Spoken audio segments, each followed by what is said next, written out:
નમસ્તે મિત્રો, હું છું ડૉક્ટર જયમીન પટેલ. આપણે પહેલા ભાગમાં વાત થઈ કે સાયકિયાટ્રિક અને સાયકોસોમેટિક કન્ડિશનમાં પહેલી સ્ટેજ છે આપણું એ છે મેડિસિન. બીજી ટ્રીટમેન્ટનો પ્રોટોકોલ છે એ છે પંચકર્મ. પંચકર્મની અંદર આપણે પંચકર્મ એટલે શું છે? જે શરીરની શુદ્ધિ કરે છે અને શરીર અને મન બંનેની સ્ટ્રેન્થ છે એ વધારવાનું કામ કરે છે.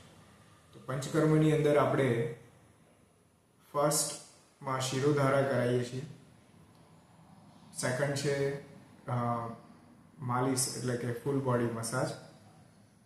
થર્ડ છે બસ્તી એટલે કે એનિમા. અને ફોર્થ છે નશ્ય.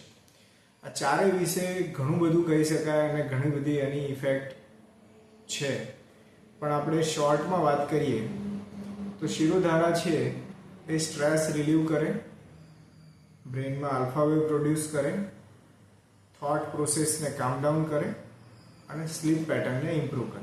તો શિરોધારાનું પેસિવ મેડિટેશન જેવું કામ થાય છે અને શરીરને અને મનને શાંત કરવાનું કામ કરે છે.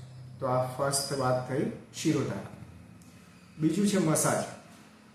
આખા શરીરનું માલિશ છે એ ખાલી શરીરને રિલેક્સ કરે છે એવું નથી.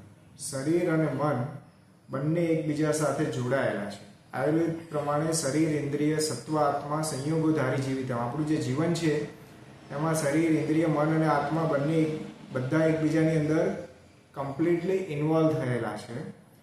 એટલે શરીરમાં કામ કરીશું તો એની ઇફેક્ટ મન ઉપર પડે છે.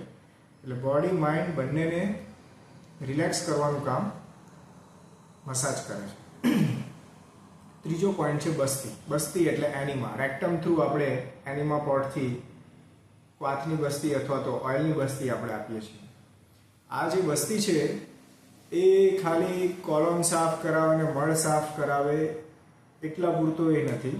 બસ્તીનો ઉપયોગ છે એ કોલોન થ્રુ માઇન્ડ પર કામ કરવાનું છે. ENS CNS ની થિયરી છે કે એન્ટ્રિક નર્વસ સિસ્ટમ અને સેન્ટ્રલ નર્વસ સિસ્ટમ છે બ્રેનની એકબીજા સાથે જોડાયેલી છે.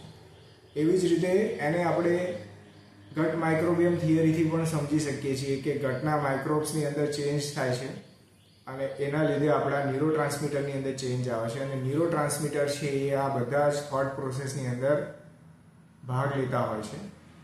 તો જે ડિસીઝ મોડિફાઈંગની વાત છે એ બસ્તીથી કામ થાય છે. ચોથું સ્ટેપ છે એ નશ્ય છે. નશ્ય એટલે નાકની અંદર ડ્રોપ્સ નાખવા. બધા ઘણી બધી જાતના મેડિકેટેડ ઓઇલ છે, ઘી છે કે જે નાકમાં નાખવાથી નાક થ્રુ બ્રેન ઉપર કામ થાય છે અને ન્યુરોટ્રાન્સમીટરની અંદર ચેન્જ આવે છે અને આ બધી સાયકેટ્રિક ઇલનેસમાંથી બહાર કાઢે છે.